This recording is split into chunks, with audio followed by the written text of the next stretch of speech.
সহকর্মী মাসুদ আলম। মাসুদ, কুমিল্লায় এই দুর্গাপূজাকে কেন্দ্র করে কি ধরনের নিরাপত্তা ব্যবস্থা নিয়েছে প্রশাসন, জানাবেন।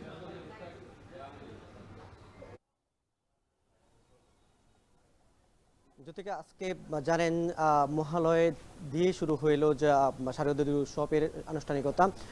তবে আনুষ্ঠানিকতা শুরু হলেও মহাষষ্ঠীর মধ্য দিয়ে কিন্তু মূল আনুষ্ঠানিকতা শুরু হবে, এমনটাই হিন্দু ধর্মাবলম্বীরা আমাদের জানিয়েছেন। কারণ হচ্ছে এটি হচ্ছে তাদের সবচেয়ে বড় ধর্মীয় উৎসব। এই শারদীয় দুর্গোৎসব উপলক্ষে তাদের ব্যাপক প্রস্তুতি রয়েছে। আমরা দেখেছি যে বিভিন্ন মণ্ডপে মণ্ডপে প্যান্ডেল সাজানো থেকে শুরু করে প্রতিমা যে নিয়ে স্থাপন করবেন সেই জায়গাগুলো সাজিয়ে গুছিয়ে তোলার জন্য মূলত হচ্ছে যে এই যে ব্যস্ততা, সেটি সবশেষ ব্যস্ততা তারা আমরা দেখেছি যে দিন রাত একেবারে দম ফেলার ফুসরত নেই। শ্রমিক থেকে সকল ধরনের শ্রমিক থেকে যারা সংশ্লিষ্ট ব্যক্তিরা রয়েছেন তারাও।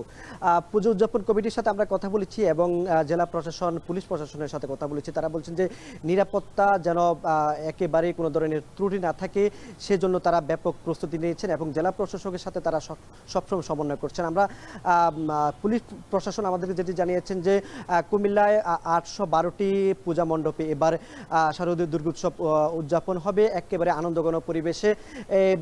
এই যে 812টি পূজা মণ্ডপে পুজো উদযাপন হবে, এটি গতবারের চেয়ে প্রায় 64টি পূজা মণ্ডপ বেড়েছে বলে জানা গেছে।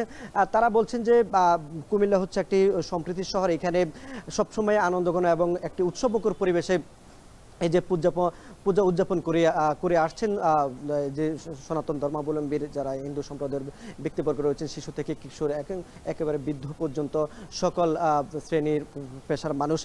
তবে তারা বলছেন যে এই যে নিরাপত্তা নিশ্চিতটুকু যেন একেবারে করা হয় যাতে করে কোনো ধরনের বিশৃঙ্খলা তৈরি না হয়।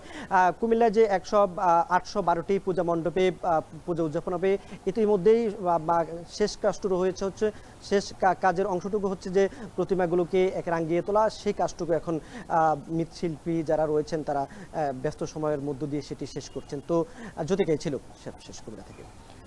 কুমিল্লা থেকে দুর্গাপূজার আনুষ্ঠানিকতা নিয়ে সবশেষ তথ্য জানাছিলেন সহকর্মী মাসুদ আলম।